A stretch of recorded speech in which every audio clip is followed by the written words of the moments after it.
Good evening. I'm Haylee Ficuciello, Senior Correspondent for Englebrook Independent News, and this is your early May 2026 Federal Crime Report, a comprehensive look at major federal prosecutions, sentencings, indictments, and criminal investigations unfolding across the southern East United States. Tonight's report spans from Maryland, West Virginia, Tennessee, North Carolina, Mississippi, Alabama, South Carolina, Georgia, and Florida, highlighting violent crimes, narcotic trafficking, cybercrimes, child exploitation investigations, immigration relation prosecutions, federal fraud cases, and organized criminal conspiracies controlled in the United States District Court throughout the region.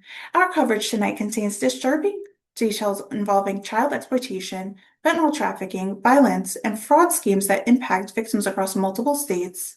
We begin tonight in Maryland. Federal prosecutors in Maryland announced a sweeping cybercrime indictment against a Clarksville man accused of secretly infiltrating a Maryland medical system for nearly 8 years. Authorities say 41-year-old Matthew Buffle allegedly exploited his position at a pharmacy clinic specialized in unlawfully accessed protected computer systems between 2016 and September of 2024. According to federal prosecutors, Buffle allegedly harvested usernames, passwords, browser cookies, images, videos, and private communication from employees and individuals connected to the medical system. Investigators say Bethel used sophisticated cyber intrusion techniques, including keylog software, cookie magnet tools, file masquerades, and unauthorized mailbox rules designed to conceal the breach from cybersecurity personnel. Federal authorities allege that one of the mailbox rules ultimately deleted incoming critical security alerts, preventing victims and cybersecurity teams from learning their accounts had been compromised. The indictment further alleged that Bethel accessed victims' Google Photos, iCloud accounts, Gmail accounts, Microsoft 360 accounts, and social media platforms from unauthorized devices outside the company's network. Perhaps most disturbing, prosecutors say Bethel allegedly installed spyware software on computer systems between 2023 and 2024 to secretly conduct video surveillance on employees, including individuals engaging in breast pumping activities inside the work facility. The case is being prosecuted by the U.S. Attorney Office of the District of Maryland and the FBI Baltimore Field Office. In another Maryland federal case, a Gatlinburg man pled guilty to distributing fentanyl to a teenage girl who later died from an overdose.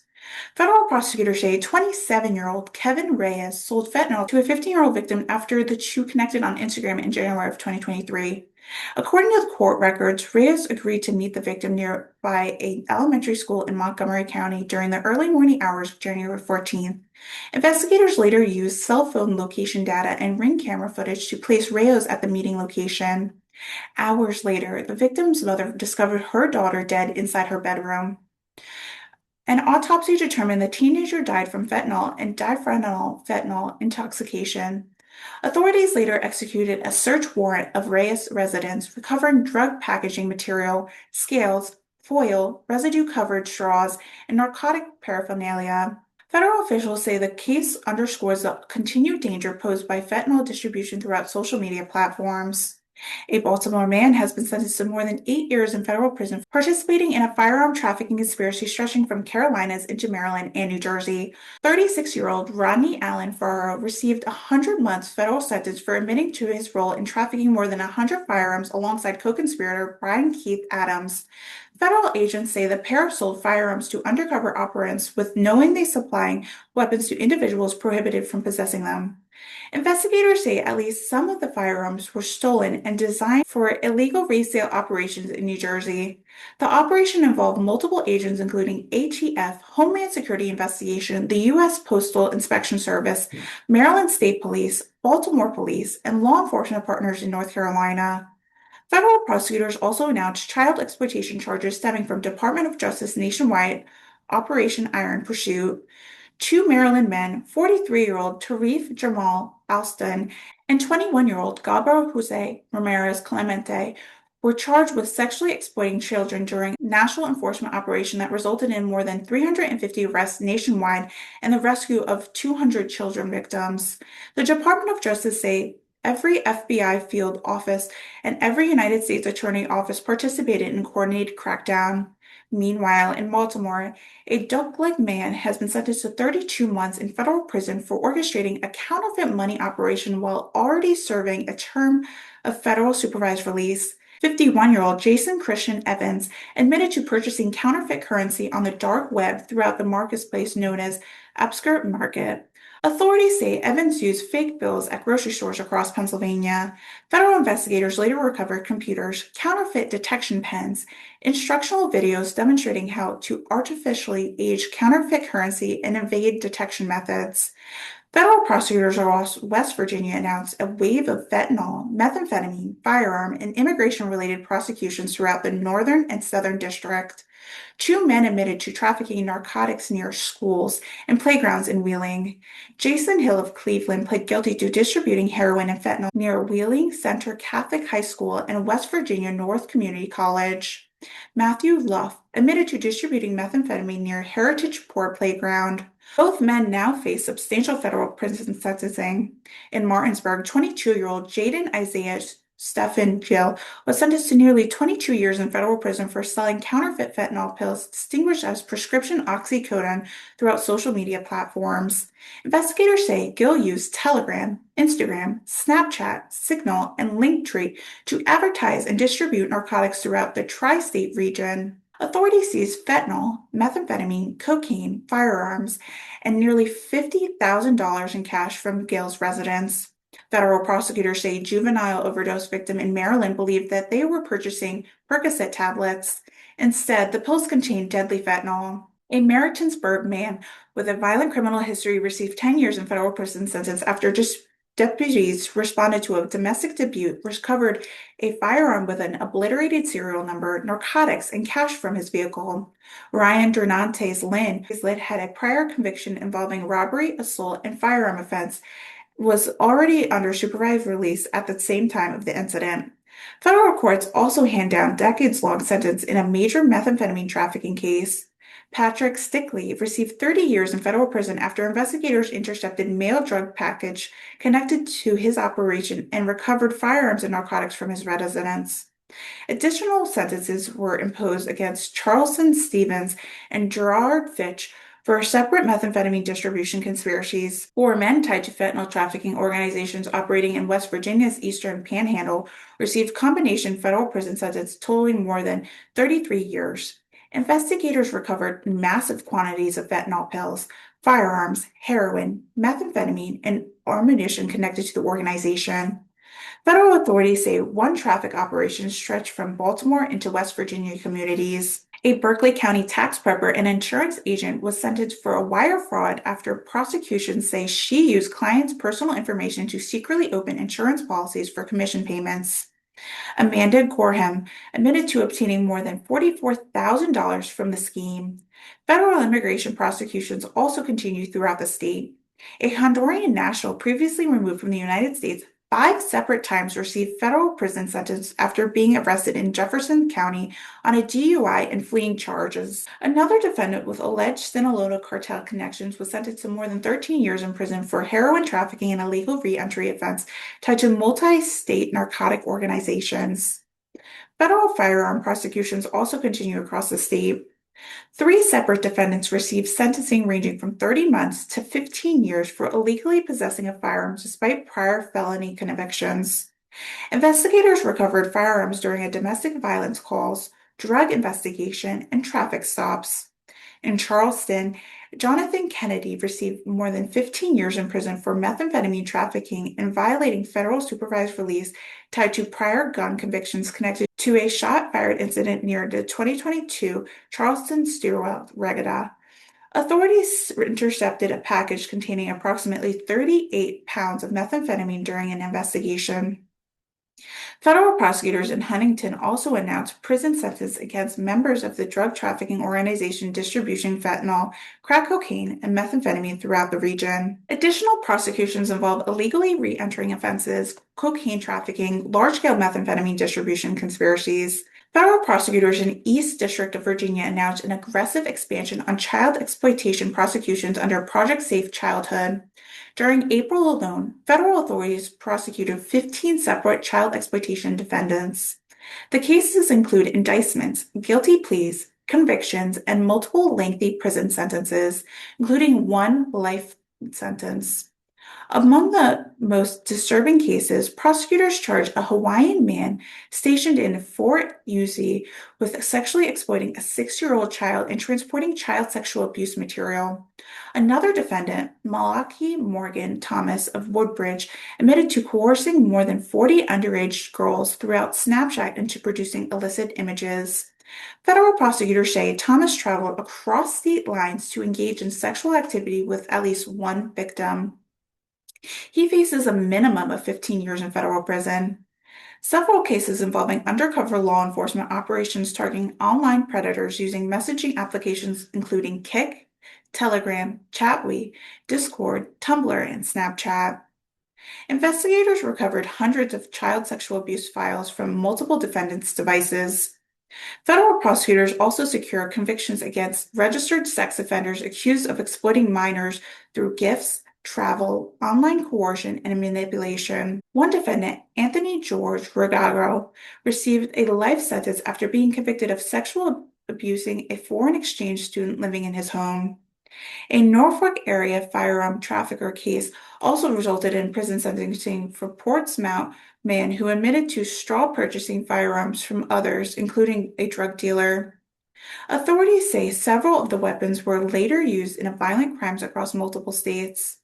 In Alexandria, two Northern Virginia men received lengthy federal sentences for trafficking counterfeit pills containing fentanyl, heroin, and carfentanil, an opioid roughly 100 times more powerful than fentanyl itself. Investigators seized thousands of counterfeit pills, firearms, cash, narcotics, and high-end jewelry during the investigation. One search uncovered nearly 10,000 counterfeit pressed pills containing carfentanil, fentanyl, and heroin. Federal prosecutors also announced convictions involving cocaine trafficking, government database sabotage, unemployment fraud, child exploitation cases. In one of the region's most significant cybercrime prosecutions, a federal jury convicted Alexandria resident Sarbat Akhtar for helping delete approximately 96 government databases after he and his twin were terminated from a technology coordinator serving more than 45 federal agencies. Prosecutors say the brothers unlawfully accessed systems, destroyed databases, and attempted to erase evidence after losing their jobs. The compromised systems included government cases management and freedom of information processes software. Akhtar faces up to 21 years in federal prison. In Tennessee, federal prosecutors announced major healthcare fraud, tax fraud, narcotic trafficking, firearm, and child exploitation prosecutions. A Brentwood optimist pled guilty to defrauding Medicare, TrendCare, and federal healthcare programs throughout a multi-million-dollar billing scheme. Federal prosecutors say Helene Borman fraudulently billed healthcare programs for wound care products that would never properly be used or administered. Authorities estimated the fraud generated nearly $7 million in illegal reimbursement.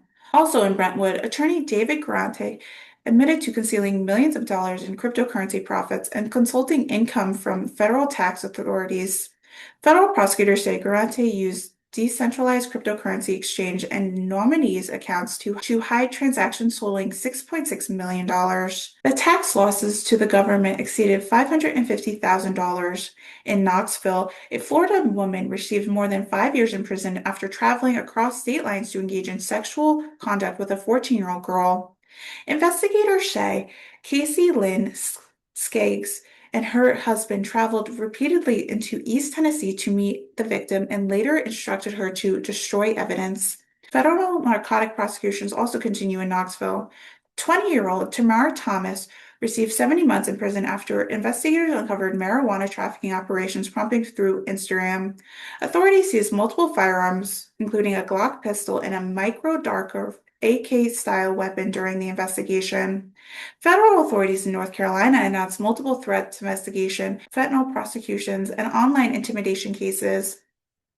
A South Carolina man has been arrested after allegedly writing the message headed to Washington to kill the president on the side of his vehicle. The Secret Service arrested 41-year-old Daniel Swan following the report from a concerned citizen in Apex, North Carolina.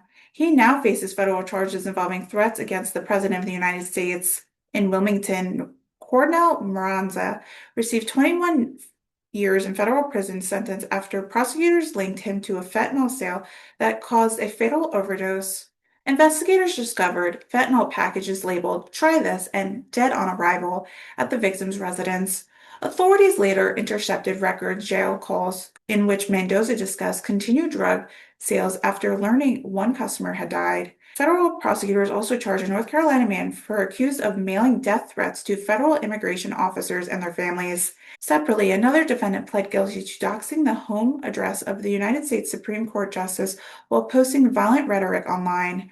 Federal prosecutors say the defendant encouraged violence against members of the court through social media posting.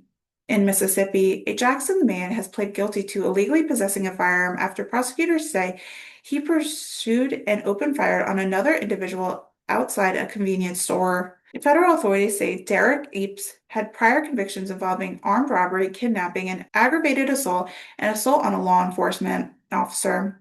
Because of his prior convictions, Ep may face enhanced sentence under the Armed Career Criminal Act. Federal prosecutors in Alabama announced firearm prosecutions, COVID-era fraud indictments, and narcotic trafficking conspiracy. A Huntsville man received nearly 4 years in prison after officers discovered a loaded pistol hidden beneath a child car seat during a traffic stop. Authorities say Jack Champman was prohibited from possessing a firearm because of his prior robbery and stolen property convictions. In Birmingham, federal prosecutors unveiled charges against a Shelby County man accused of fraudulently obtaining more than $2.5 million from pandemic relief programs, including Paycheck Protection Programs and Economy Injury Disaster Loan Programs. Investigators say the defendant submitted falsified business revenue information and used another individual's social security number without authorization. Federal grand juries also indict multiple defendants tied to methamphetamine trafficking conspiracy operating in Northwest Alabama. Another defendant classified as an armed career criminal received a mandatory minimum of 15 years sentence after officers recovered a revolver during a traffic stop. Federal prosecutors in South Carolina announced a major narcotic and firearm case involving a repeat offender. A Lexington man received more than 3 years in prison after deputies recovered a crack cocaine and loaded firearm following a police pursuit. The defendant had prior convictions involving robbery, burglary, resisting arrest, and assault-related offense. In Greensville, Mayo Pickens received nearly 15 years in prison after investigators seized approximately 76 kilograms of cocaine, firearms, and more than $75,000 in cash from his residence. Authorities say Pickens had previously served a lengthy federal sentence tied to cocaine trafficking and money laundering. Federal prosecutors also announced a lengthy prison sentence in a methamphetamine trafficking conspiracy centered around South Carolina's upstate region. Authorities say members of the organization coordinated narcotic distribution even while operating from inside a state correctional facility. Federal prosecutors in Atlanta brought homicide charges against a man accused of murdering the United States Postal Service letter carrier. 24-year-old Nigel Malik Williams faced federal murder charges after prosecutors say he fatally shot postal worker Dequarius Graves while Graves delivered mail in Decatur, Georgia. Authorities say Williams was already wanted for a separate murder investigation at the time of the killing. Federal prosecutors confirmed the charges could potentially qualify for the death penalty pending review by the Attorney General. Federal authorities also complete a prosecution of a so-called Paper Gang family narcotic organization. Investigators seized approximately 10,000 fentanyl pills, 25 kilograms of methamphetamine, 20 kilograms of cocaine, and 30 firearms tied to the organization. The final defendant in the conspiracy received 18 years federal prison sentence this week. Another Atlanta area defendant pled guilty to orchestrating a widespread stolen check fraud scheme prompting through social media. Federal prosecutors say Shermani Brooks sold fraudulent tutorial online and recruited individuals to deposit altered stolen checks into personal bank accounts. Investigators recovered more than 600 stolen checks during the arrest. Authorities say Brooks prompted financial fraud as a business model throughout online and videos and tutorials. Federal prosecutors also announced an extradition of Danish autism researcher Paul Thorsen, who spent nearly 14 years as an international fugitive. Thorsen is accused of stealing more than $1 million in CDC grant money intended for autism and public health research. Authorities say Torrens allegedly used forged invoices and diverted funds into personal bank accounts before purchasing luxury items and property. He now faces wire fraud and money laundering charges in Atlanta federal court. Federal prosecutors throughout Florida announced immigration prosecutions, gang-related firearm cases, fentanyl trafficking investigations, bank robbery sentencing, and child exploitation convictions. A Mexican national previously removed from the United States multiple times received federal prison sentence after additional criminal convictions in Florida.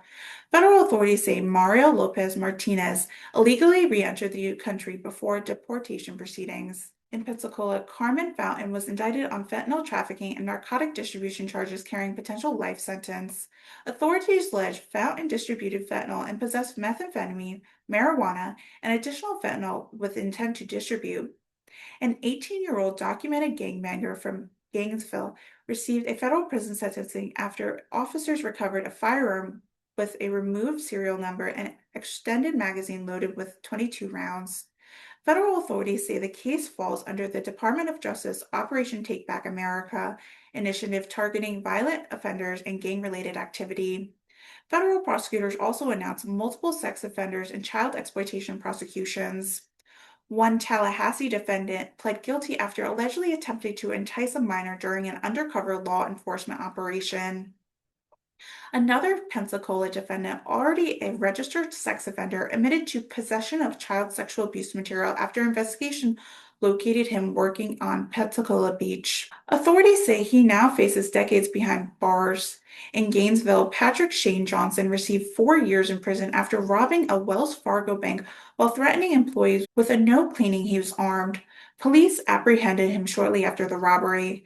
Federal prosecutors also announced lengthy prison terms in additional narcotic and firearm cases involving repeat offenders, fentanyl trafficking, and methamphetamine distribution operations throughout the Northeast Florida. Federal prosecutors throughout Southeast continue aggressively targeting violent offenders, fentanyl traffickers, cyber criminals, organized fraud operations, child predators, repeat firearm offenses, and transnational criminal organizations. From massive narcotic conspiracies and online exploitation networks to cyber intrusions targeting government systems and healthcare providers, these investigations reflect the growing complexity and scale of federal criminal enforcement operations now unfolding across the region. For Englebrook Independent News, I'm Haylee Ficuciello. Thank you for joining us for the early May 2026 Federal Crime Report. Stay informed, stay safe. Good night.